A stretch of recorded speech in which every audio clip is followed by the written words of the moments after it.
Hi, Joe with Bridges and Bricks Pittsburgh, here with another video in my real estate Q&A series. Today we're looking at two different loan types and the advantages of having one over the other. So what we're looking at specifically are FHA loans versus conventional loans.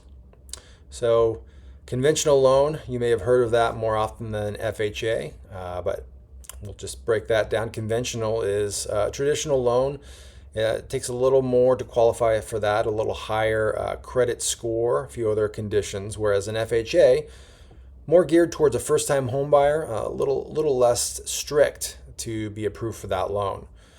And that sounds great for buyers, on both fronts, conventional and FHA. But where we run into a complication is when we have an offer that we present to a seller and they're looking at the loan types. So if a seller is looking at a conventional loan, they know that that buyer is a little more qualified and there's going to be a little less headache on the back end in the appraisal process, which I'll explain in a second. So FHA, a seller is going to look at that and they're going to say, okay, well, they're approved for a loan. The lender is putting that money out there for them.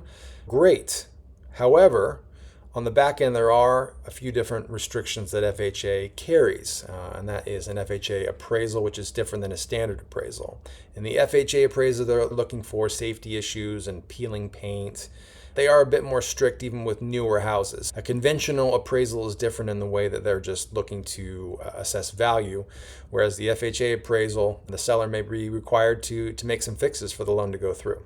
So you can see why one loan would be more attractive over the other, although I've dealt with a lot of FHA loans with buyers over the years and I've had a lot of successful deals. So either way it will work, but it depends on the market and what your competition is. If you have questions, please drop me a line.